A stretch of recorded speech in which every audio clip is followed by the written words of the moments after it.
The revelation I want to share about debt after 50 is not about interest rates or payment strategies or the mechanics of debt elimination, even though all of those things matter, and I will address them. The revelation is about something more fundamental, about the specific and largely unexamined reason why debt persists in the lives of people over 50 who are intelligent, responsible, genuinely motivated to be free of it, and who have been trying to address it for years without reaching the end. The reason is not discipline, it is not income, it is not even the size of the debt relative to the resources available to address it. The reason is that most people over 50 are trying to solve a debt problem with a tool that was designed for a different kind of problem. And that mismatch between the tool and the problem is what makes the situation feel intractable when it is actually addressable.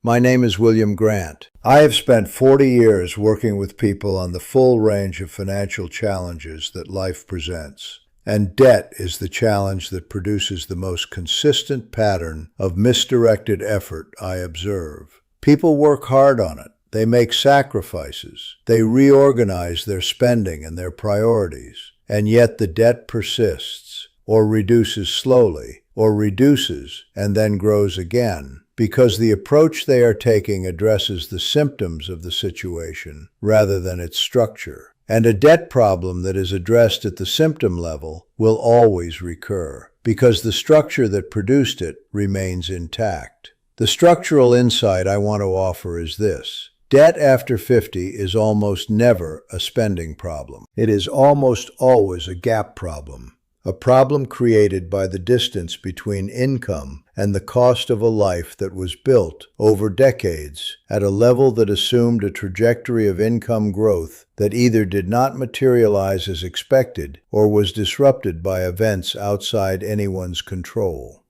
Medical costs, family obligations, career interruptions, economic downturns that affected income at exactly the wrong moment. The debt that accumulated through these gaps is not evidence of irresponsibility. It is evidence of a financial system, personal and institutional, that made borrowing to fill gaps easier than it should have been, combined with a life that generated gaps that needed filling. Understanding this distinction is not about absolution, it is about diagnosis. Because if you diagnose the problem as a spending problem, when it is actually a gap problem, you will cut spending without addressing the gap, and the debt will continue. The true structure of a debt problem after 50 has three components, and addressing all three simultaneously is what produces real progress rather than managed maintenance. The first component is the debt itself, its size, its composition, its cost. The second component is the gap, the distance between current income and current expenses, including debt service. The third component is the trajectory, the direction in which the gap is moving, whether it is narrowing or widening as income, expenses, and debt service evolve over time. Most debt elimination strategies address only the first component. They focus on the debt and treat the gap as fixed, which means they produce plans that look achievable on paper, but that break down in practice, because the gap that is generating the debt continues to generate it at roughly the same rate the debt is being eliminated. A plan that actually works must address the gap at the same time it addresses the debt. This requires a kind of financial clarity that most people have never applied to their situation with sufficient specificity, not because they are not capable of it, but because no one has ever asked them to. I want to ask you now, the gap between your income and your total expenses, including every debt payment, expressed as a monthly number. Do you know this number precisely? Not approximately. Precisely, calculated from your actual account activity over the last 3 months, not from memory or estimate. In my experience, most people who have persistent debt do not know this number precisely. They have a sense of it. They know it is uncomfortably close to zero or on the wrong side of zero. But the precise number, the actual gap, has never been written down, because writing it down makes it undeniably real in a way that approximating it does not. That precise number is the beginning of a debt elimination plan that actually works, and the work of addressing it moves in two directions simultaneously. On the expense side, it requires identifying what I call inertia costs, expenses that persist not because they have been recently evaluated and chosen, but because they were established at some earlier point and have continued by default. Insurance products sized for a life that has changed. Subscriptions that were useful once and are now barely used. Service contracts, memberships, recurring charges that add individually to modest amounts and collectively to numbers that matter. Every dollar recovered from inertia costs is a dollar that can be directed toward the gap without requiring any reduction in genuinely chosen and valued expenditure. This distinction matters enormously because the language of sacrifice, of cutting and restricting and going without, is psychologically unsustainable over the multi-year time frame that debt elimination after 50 typically requires. The language of recovery, of redirecting money that was already leaving your financial life towards something that serves you, is sustainable in ways that sacrifice is not.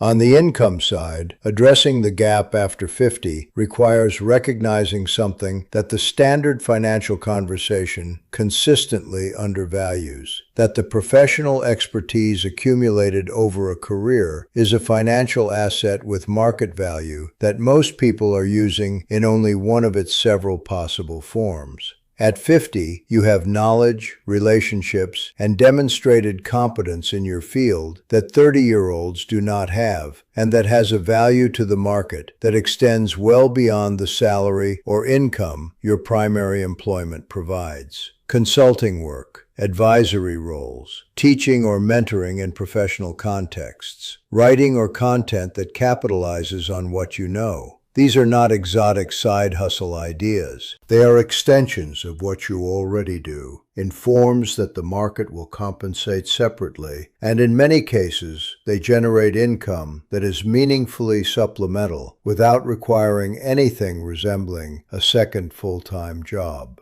The decision to explore these forms, specifically and deliberately, rather than treating them as something to consider someday, is one of the highest return financial decisions available to someone over 50 who is working to close a persistent gap. The sequencing of debt elimination, once the gap is closing, follows a logic that is straightforward but often counterintuitive. The mathematically optimal approach, paying highest interest debt first, directing every dollar beyond minimum payments toward that balance until it is eliminated, then moving to the next highest interest debt with the combined payment freed from the first, minimizes total interest paid and produces the fastest overall elimination. This works when it is followed. The challenge is that it requires the most patience in the early stages, because high-interest debt often has the largest balances, and balances fall slowly at first. For people who have been managing debt for a long time and who need visible progress to maintain motivation, a modified approach, eliminating one smaller balance quickly to free up a payment that accelerates the work on larger ones, sometimes produces better real-world outcomes, precisely because it is maintained rather than abandoned. What I want to leave you with is not the plan. The plan is individual. It depends on the specific shape of your debt, the specific size of your gap, the specific resources available to close it. What I want to leave you with is the orientation that makes the plan possible. The orientation of someone who has diagnosed the problem correctly as a gap problem rather than a spending problem, who has calculated the gap precisely rather than approximately, who is addressing it from both sides simultaneously, recovering inertia costs and deploying professional expertise, rather than attacking the debt alone while the gap remains intact. And who is committed to the timeline that real debt elimination after 50 actually requires, which is almost always longer than the optimistic first estimate, but genuinely finite in a way that makes it survivable if approached with clarity rather than with hope. You already know whether you have done this diagnosis. You know whether you have calculated the gap precisely or whether you have been working from approximation. And you know what it would mean, specifically and concretely, for the next 15 years of your financial life if the debt were gone. Hold that specific knowledge for a moment, not as inspiration, but as information. Because the distance between where you are and that outcome is not a mystery. It is a structure. And structures, unlike mysteries, can be addressed step by step until they are no longer present.